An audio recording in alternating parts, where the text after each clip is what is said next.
flight deck is over 1,000 feet long and 250 feet wide. Her superstructure towers 186 feet above the waterline, about the size of a 15-story building. And to power this floating airport, which displaces some 78,000 tons, she uses 4 steam-powered turbines that push her through the water at over 30 knots. But USS Saratoga is more than massive steel decks and bulkheads.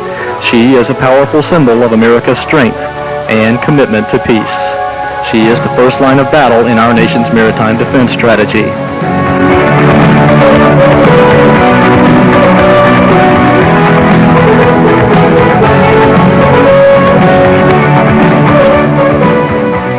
The Saratoga's punch comes in the form of an assortment of highly technical, highly specialized aircraft. A strategic mixture of fighters, attack bombers, submarine hunters, and early warning radar planes that effectively shield the battle group and strike the enemy from hundreds of miles away.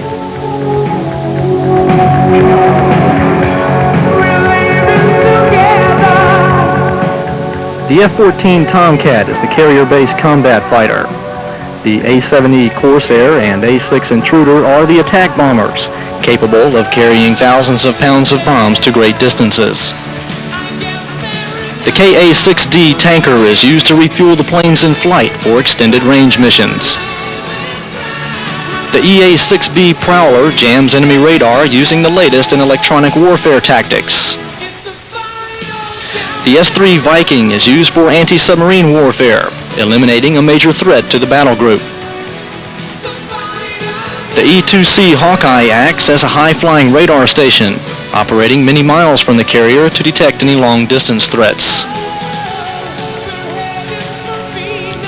The SH-3H Sea King helicopters also play an active part in anti-submarine tactics, using dipping sonars to detect any threats from beneath the surface. They also fly near the ship during flight operations, standing by to rescue pilots who get into trouble during takeoffs and landings.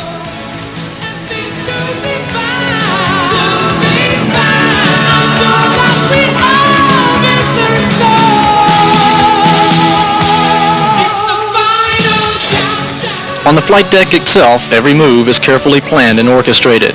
Small mistakes can quickly turn into major disasters. It's a harsh and unforgiving place to work.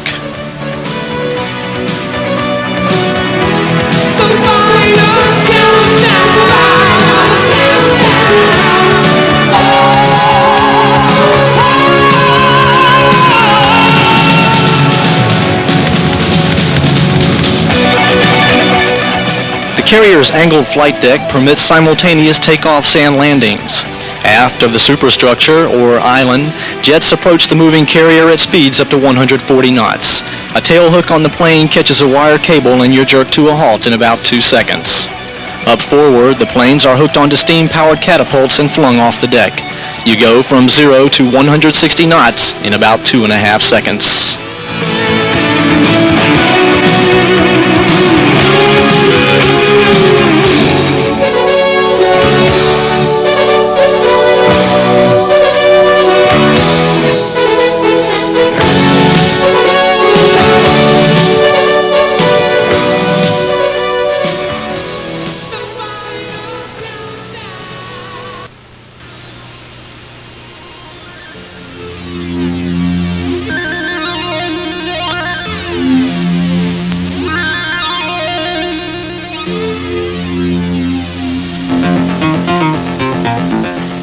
The ship's air wing is the primary defense. A second layer is made up of the smaller ships which encircle the carrier.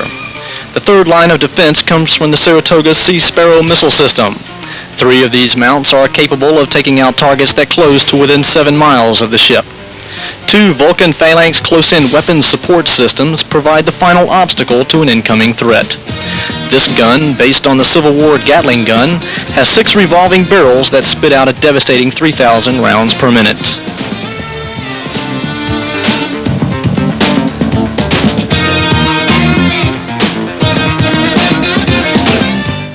In the event the Saratoga does take a hit, her ability to survive is the focus of the majority of the crew's training. Damage control, the ability to withstand fire, flooding, nuclear, or chemical attacks, is the responsibility and primary mission of everyone aboard. During a general quarters exercise, over 700 sailors are assigned to repair parties.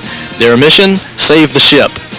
Each man is trained to meet any type of emergency that could possibly endanger the Saratoga's ability to stay afloat and remain a viable fighting unit.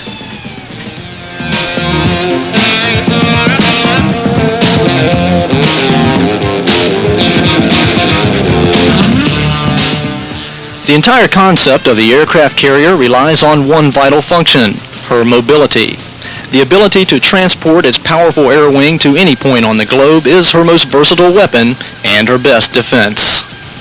To move such an enormous vessel, supply the electricity and fresh water so essential to its operation, is an engineering feat of awesome proportions.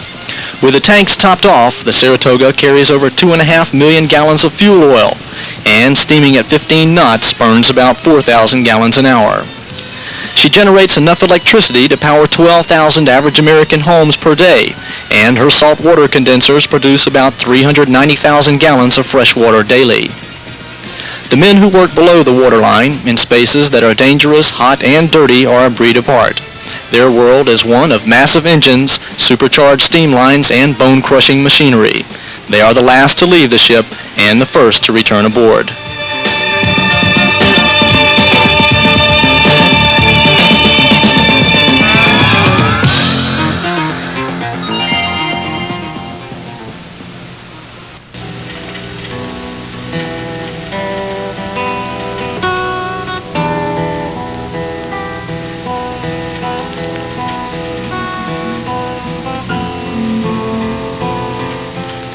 The armored flight deck is the most visible part of the Saratoga.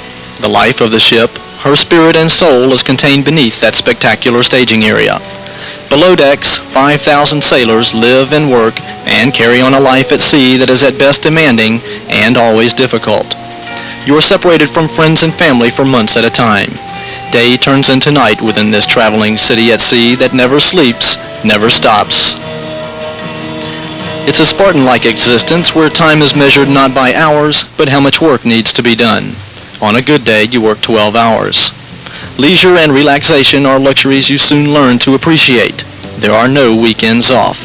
The work goes on 7 days a week, 24 hours a day.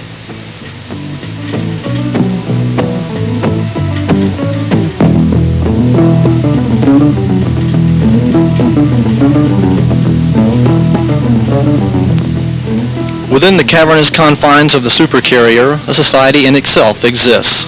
It's an industrialized community where, despite the inherent hardships, day-to-day lives are carried on. A shipboard environment is one of constant danger. To deal with the injuries that occur, the Saratoga has a 60-bed hospital, a fully equipped intensive care unit, X-ray, and lab facilities. Doctors and skilled corpsmen are trained to handle everything from common colds to many types of surgery. To round out the healthcare picture, a dentist and 14 assistants are aboard, qualified and equipped to provide complete dental care to the crew.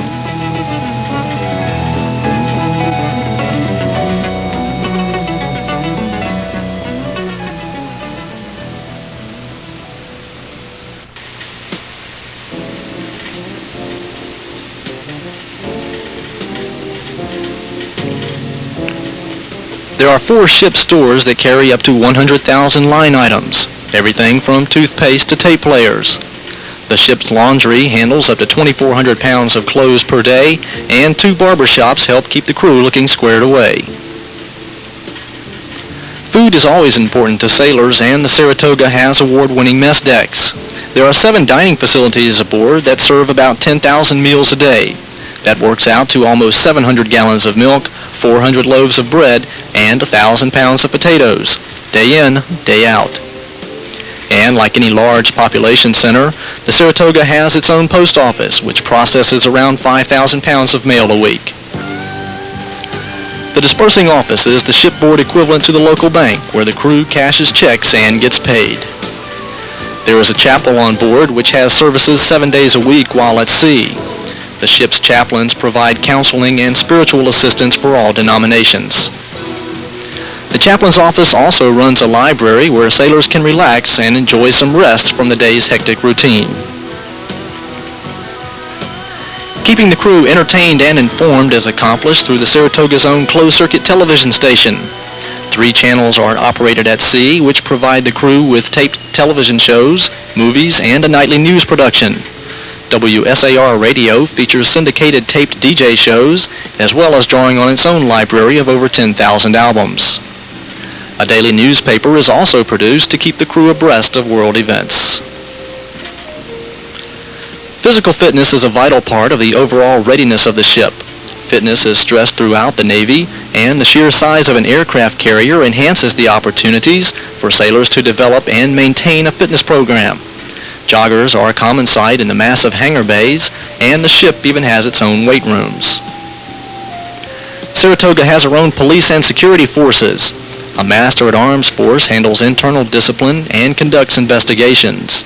Special security matters aboard are the responsibility of members of the United States Marine Corps. When something breaks and you're floating 1,000 miles from shore, you don't pull in to have it fixed.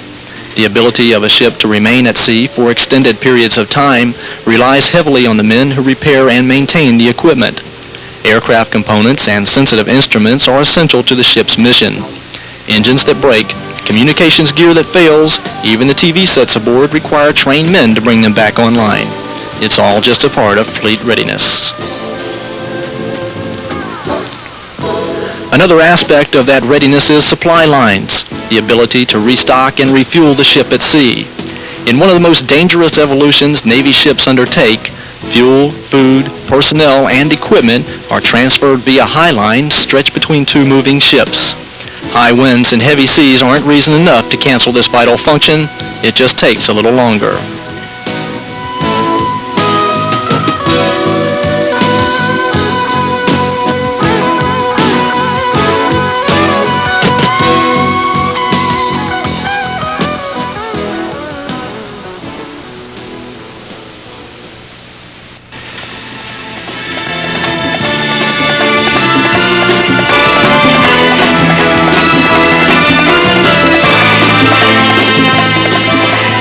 The sacrifices made by the men of Saratoga, as well as the rest of the Navy, are not without their rewards. Navy men and women attend some of the finest technical schools this country has. The ships visit countries and experience cultures that most Americans only read about. The Navy is an adventure, as the ads say, but it takes a special kind of person to endure this demanding way of life. Fatigue and loneliness are constant companions at sea. You need spirit, dedication, and patriotism. The Navy's mission is vital to America's freedom and way of life. The ships that carry out that mission are modern miracles of technology, but much of the sailor's life remains as it has been for hundreds of years. It's a long line of tradition that is carried on today and will for many years to come. The USS Saratoga, standing tall, standing ready to serve, anytime, anywhere.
Susan Galarza, this has been a tough day.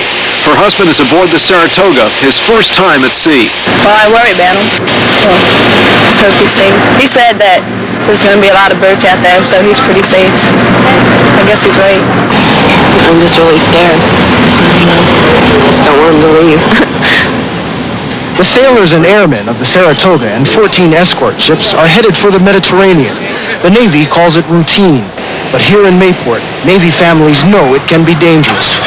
This ship has about 5,000 men on it, and it's going to the Mediterranean for 3 reasons officially. One of them is because of our commitment to our NATO allies. It's also going to be taking part in some exercises with some of our allies over there. And third, to act as a goodwill ambassador for our country. We're going to miss everybody here in Jacksonville, but the job's got to be done, I guess. Dependents of the sailors will do their best to cope while their men are away. It's going to be a lot of responsibility put on me that I'm not used to, and just got to get through it.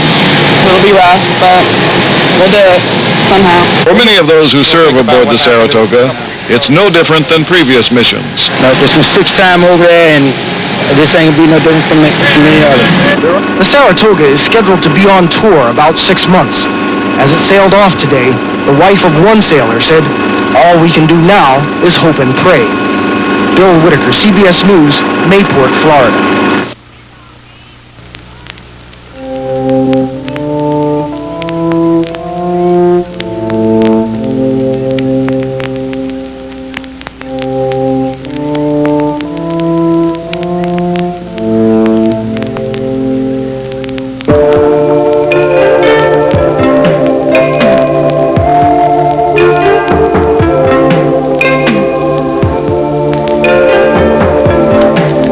So it was on the 5th of June that USS Saratoga set sail from Mayport and headed east for the Mediterranean Sea.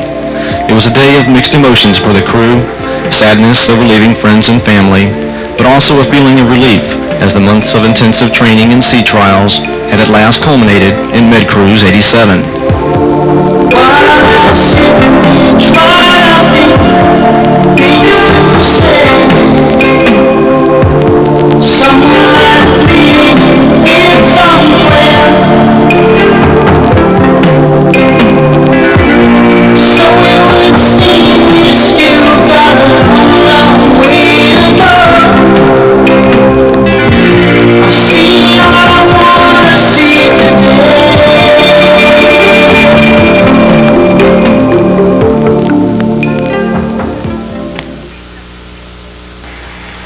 For the next 11 days, the training continued. Pilots completed their final carrier qualifications, honing their precision flying skills, which make Navy pilots the best in the world. But the work going on below the flight deck was just as difficult and just as important. The drills continued as the 5,000 men of Saratoga fine-tuned their varied talents into a battle-ready carrier.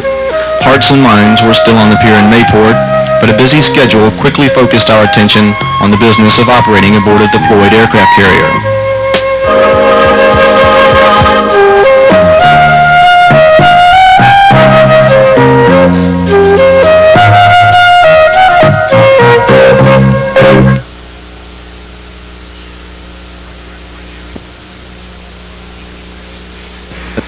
The early morning hours of June 16th found the Saratoga passing through the Strait of Gibraltar and sailing once again in the waters of the Mediterranean Sea.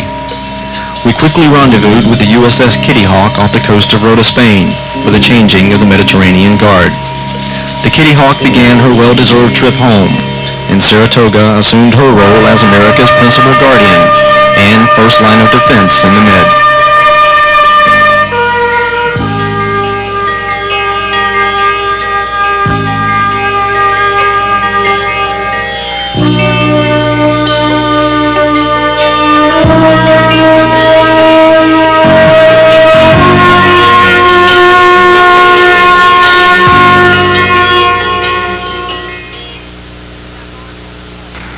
Turnover completed, Saratoga headed for the Spanish island of Palma de Mallorca.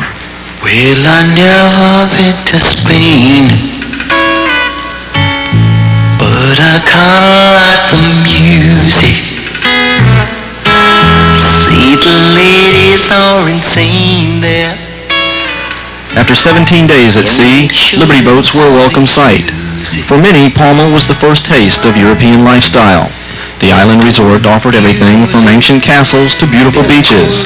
It was a good chance to relax and get away from the ship's demanding routine at sea.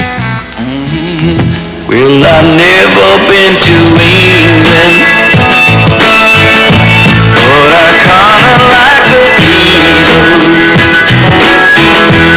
Well, I hit it on Las Vegas, only made it out to Needles. Can you feel it? Must be real. Feels so good. Feels so good. Well, I've never been to heaven, but I've been to Oklahoma.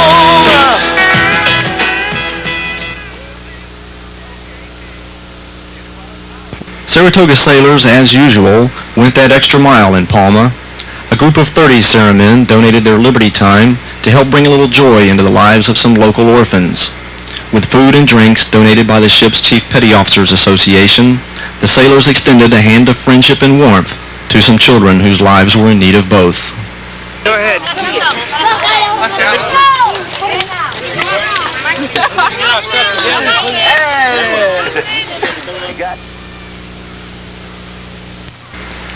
On the 26th of June, we weighed anchor and headed out once again to our operating area. Underway replenishments, flight ops, drills, the at-sea routine was resumed. In 5 short days, we were back in port. This time, it was the French seaport of Marseille. Marseille is a working city and a far cry from the festive lifestyle of Palma. Saratoga sailors sampled some of the great French cuisine in quaint sidewalk cafes and visited many of the historical sites in the area.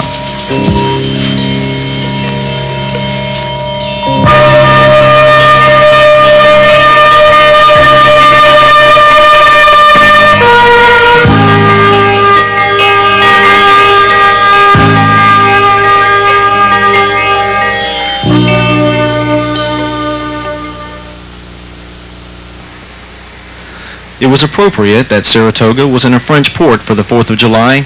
It was French aid during the American Revolution that helped us have cause for celebration on that date. More than 1,000 French guests attended a special 4th of July party aboard the ship that featured Saratoga's Marine Detachment performing a sunset parade on the flight deck. With the spinning rifles and bayonets, the silent drill team awed the crowd with brilliant maneuvers and stunning precision.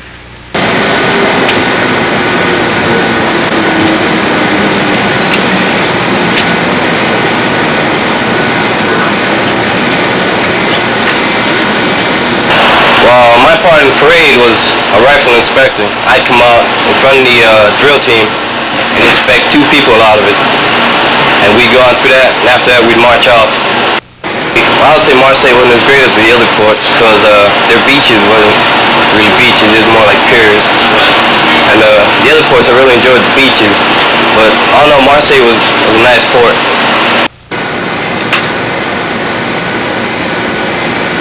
Well, it took about a month of steady training to get ready for it, and what we can't forget is that it took half the detachment to do the sunset parade itself, and it took the other half to maintain the guard. So consequently, when one half of the guard was gone, that would mean that the other half of the guard would have to do all the work.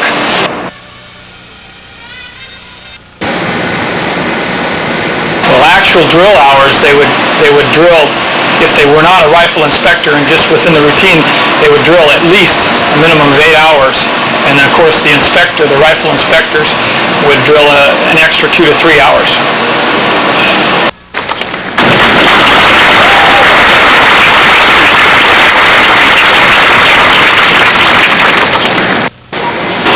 It's a great feeling. After everything's done and you know it went well, it makes you just feel great.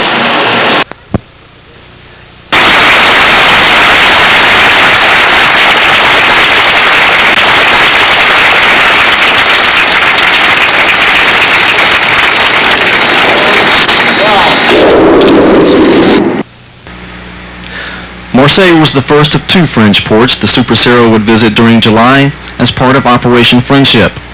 Saratoga crew members once again displayed their exceptional diplomatic skills while sharing an important time of the year with America's oldest allies.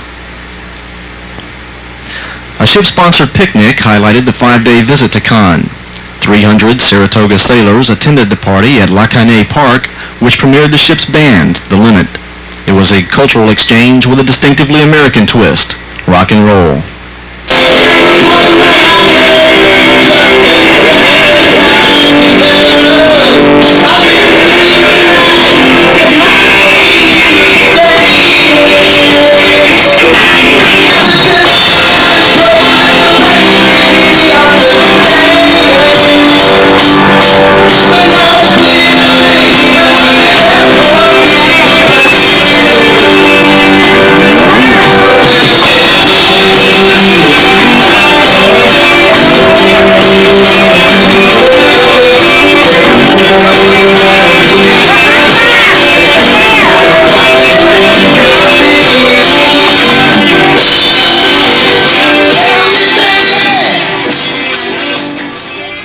Operation Friendship continued when sailors and Marines from Saratoga helped the city celebrate Bastille Day on July 14th. Rear Admiral J.M. Borda, Commander, Battle Force 6th Fleet, and Saratoga's commanding officer, Captain David Frost, attended a wreath-laying ceremony at the city's War Memorial.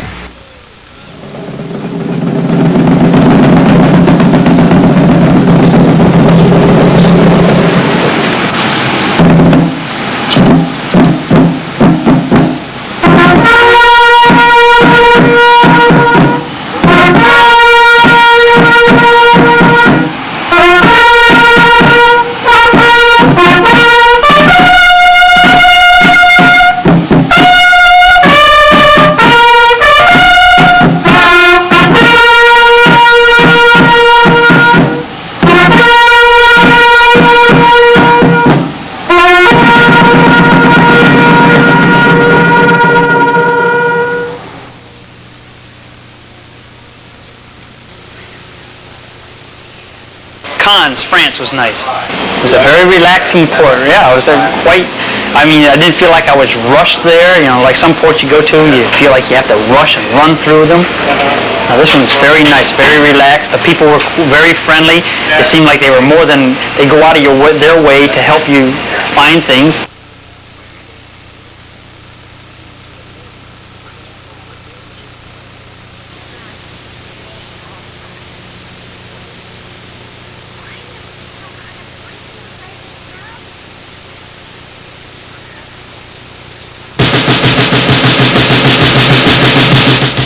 Our next port visit brought with it some of the best liberty to date for Saratoga. Let me tell you about a place somewhere out in New York ways, where the people are so gay, twisting the night away. Here I have a lot of fun. Benidorm, located on the white coast of Spain, was built around one major business, tourism. During the summer, the population of this resort city skyrockets from 38,000 to almost 500,000 as Europeans flock to Benidorm's carnival-like atmosphere and sun-baked beaches.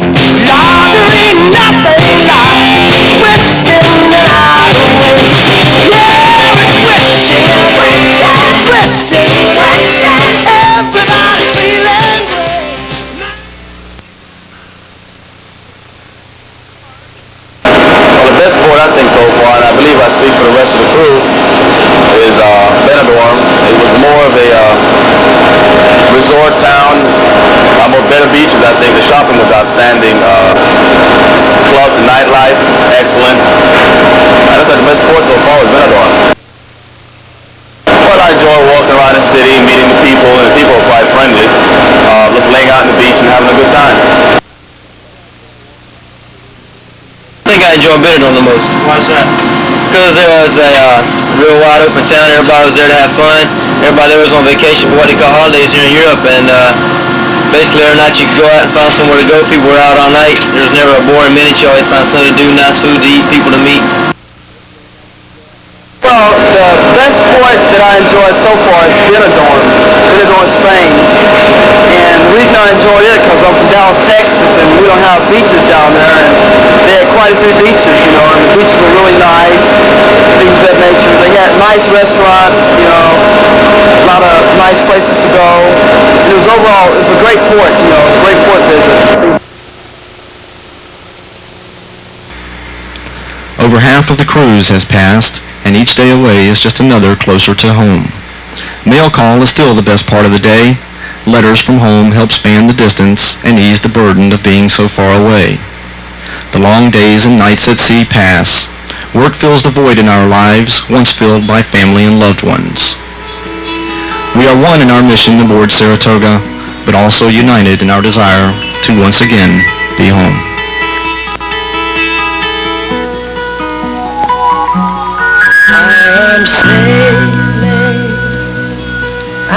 I'm sailing home again, across the sea.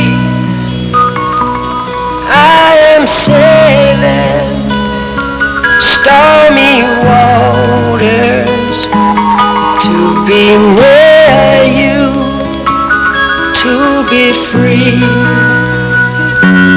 I am flying,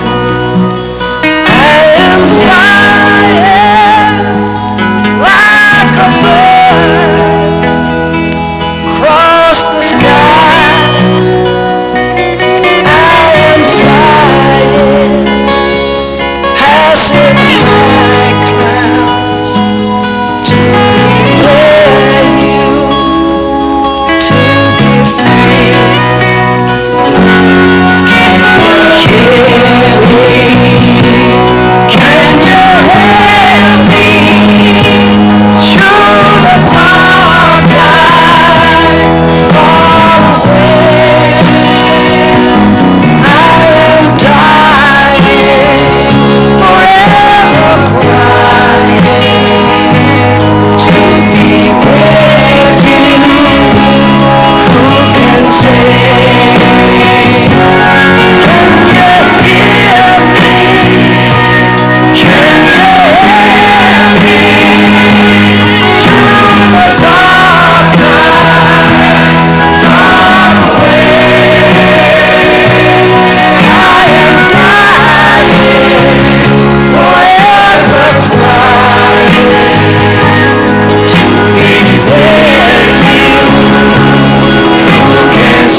second half of the cruise proved to be just as busy as the first, but different in its own way.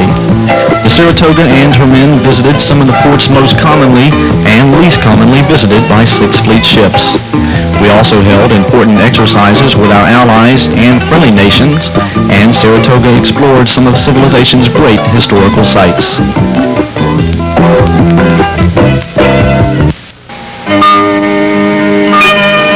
The divider between the first and second halves of our cruise was the Sixth Fleet's home in the Mediterranean, Naples, Italy.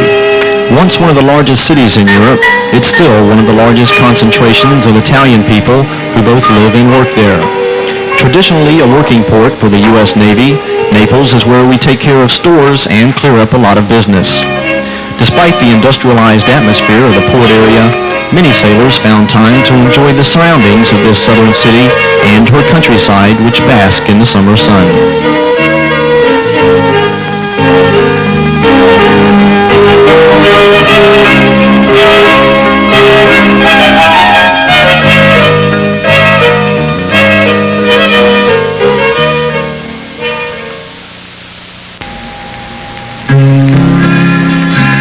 The island of Capri, famous throughout the world for its stupendous scenic beauty and soul-restoring tranquility, rises from the mist of the Bay of Naples. It's only a short boat or hydrofoil ride from the busy seaport, but as the mist closes behind you, you enter another world as the peak of Monte Solaro emerges in front. A ride to the top of this 2,000-foot peak is accomplished by individual chairlifts, which take you through a quiet land, brushing past grapevines while in the distance, seabirds call clearly in the stillness. The 20-minute ride to the top of the island rewards you with a view that is as spectacular as it is breathtaking.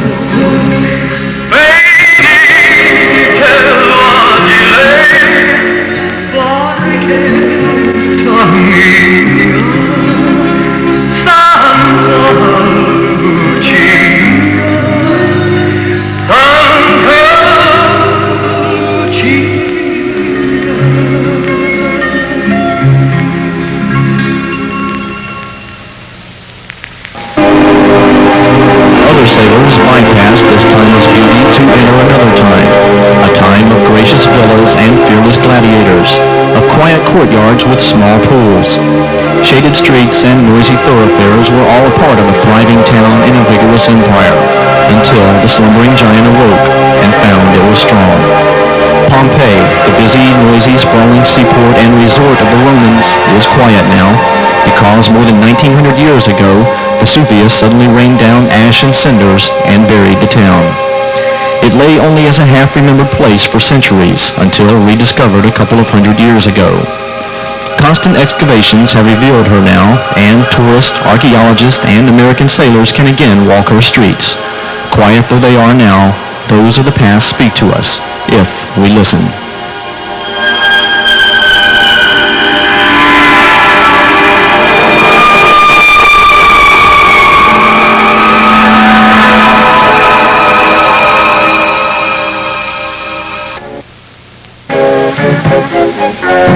Saratoga's next stop took her men even farther back into time, back to one of the oldest and greatest of Western cultures, Egypt. The stop was the Greco-Roman seaport of Alexandria, named for greatness and for many hundreds of Saratoga sailors, the door into Old Egypt. The men who took advantage of the USO-sponsored tours took a 3-hour bus ride through the northern Sahara Desert to end their trek into Egypt at the Great Pyramids of Giza, the only surviving member of that famous list, the 7 Wonders of the World. For sailors accustomed to the ship's modern technological accomplishments, it was a chance to gaze upon and ponder a technological achievement of almost 5,000 years ago. The Sphinx also gazed back at them. Her riddle solved more than 2,000 years ago, she continues to stare out, weathered by age and time.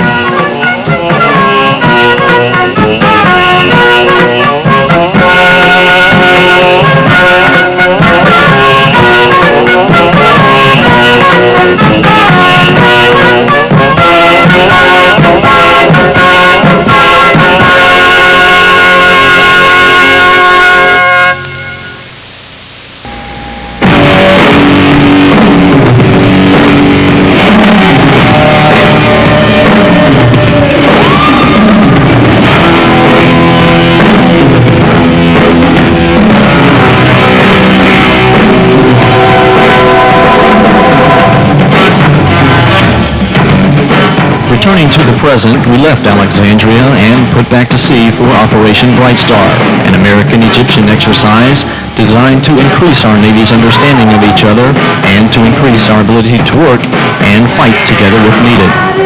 To increase that understanding, U.S. Army and Egyptian Army and Navy officials were treated to a display of naval aviation, Saratoga and Carrier Air Wing 17 style. The wing put on an air show for the guests and crew using live bombs and missiles.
Bright Star, we moved on to the site of another great Western civilization, one whose history is more closely related to our own.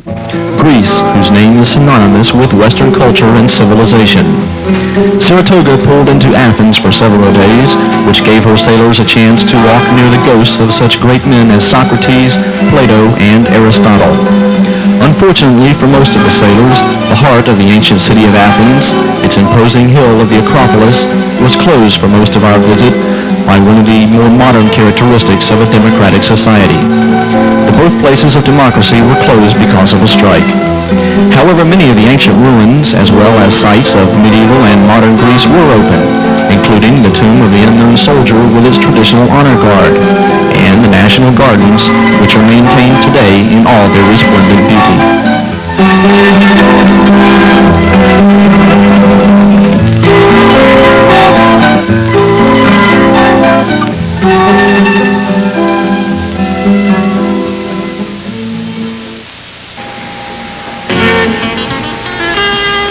After a short stop in Naples again after leaving Athens, Super Sarah continued across the Med to one of the crew's favorite spots, Palma de Mallorca, Spain. Palma welcomed the crew to Europe back in June, and the return trip felt like home to most of us. The 6 days of holiday routine gave sailors a chance to branch out and enjoy some of Palma's countryside, as well as a taste of some true Spanish culture.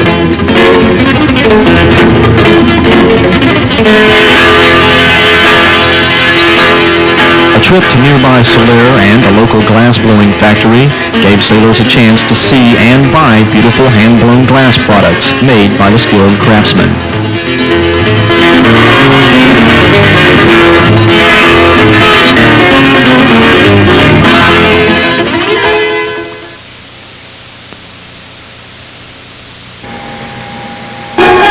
Following a 5-day at-sea period, Saratoga pulled into Livorno, Italy for a quick 3-day port visit.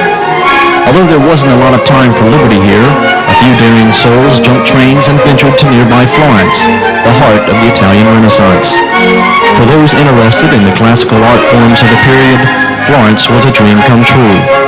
The Duomo, the Ponte Vecchio, and the famous bell tower designed by Giotto all lie near the banks of the Arno River. And within the walls of the Uffizi Gallery were some of the most important works of art of the Renaissance period.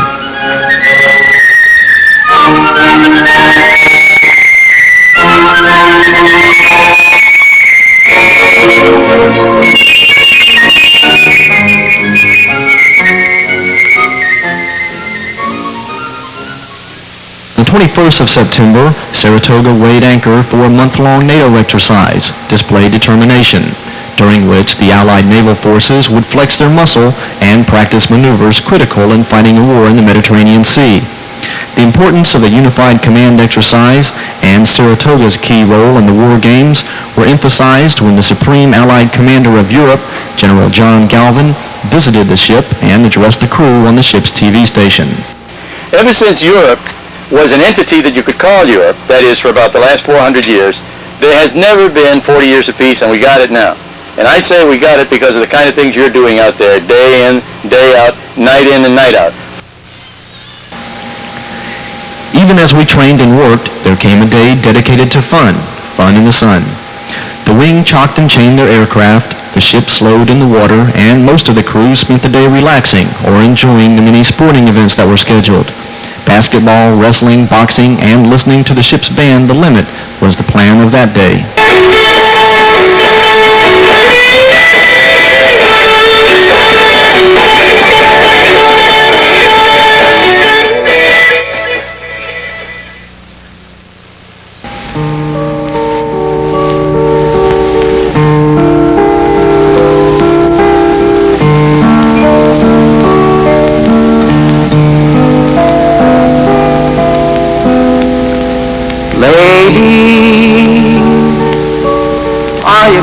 The long-at-sea period soon merged day into day, each one bringing us closer to homecoming day, now becoming more and more on our minds. Never far from our thoughts, you, our families and friends, came more and more often to the front. After days of operating, the anticipation of coming home rose, and as always, you spoke to us in letters. 5 minutes grabbed from the day to reaffirm our bonds, and we spoke back to you. I'm as close as I can be. I swear to you, our time has just begun.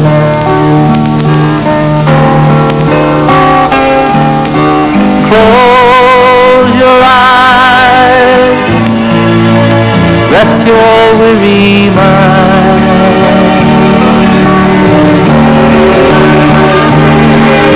I promise I will stay right here beside you.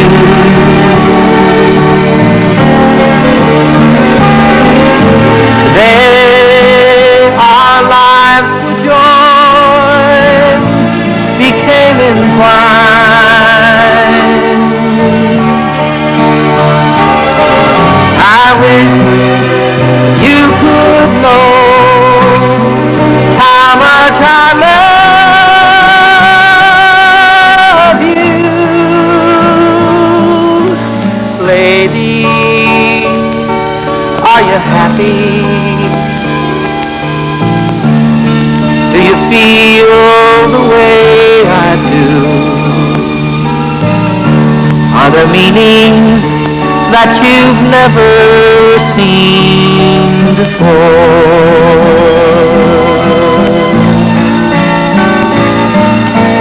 Lady, my sweet lady, I just can't believe it's true. And it's like I've never ever loved before.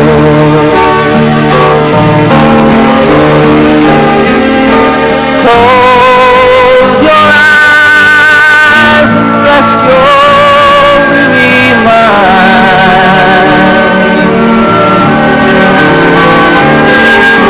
I promise I will stay right here beside you.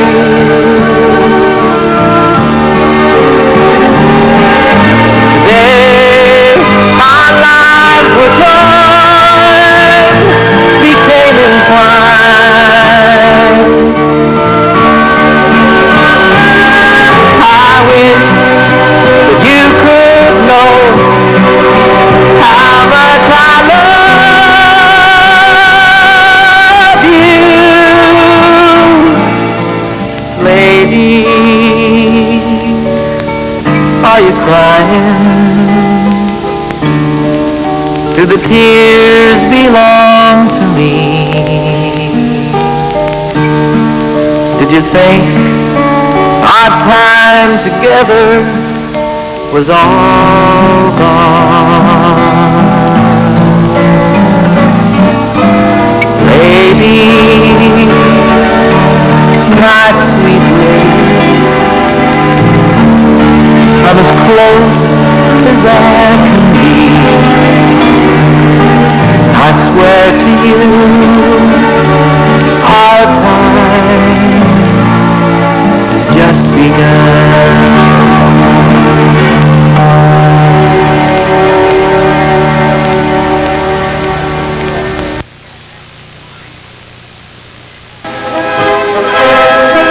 Then came the day which confirmed our impending return, turnover day in which we pass on the Mediterranean Guard. A few days before, the word passed in a speed only to be found on a Navy ship. Coral Sea was in the Med. The Mounties, the 7th Cavalry, the St. Bernard, our relief was just over the horizon. We quickly welcomed her and her battle group in Augusta Bay, Sicily. It was a day for celebration and pride. The battle groups of Saratoga and Coral Sea merged with Battleship Iowa's naval armada and posed for some impressive visual scenes as 28 ships and nearly 13,000 sailors steamed into Augusta Bay. Taking advantage of the unusually large audience, Iowa flexed her powerful muscle by firing off a salvo of her 2,000-pound bullets.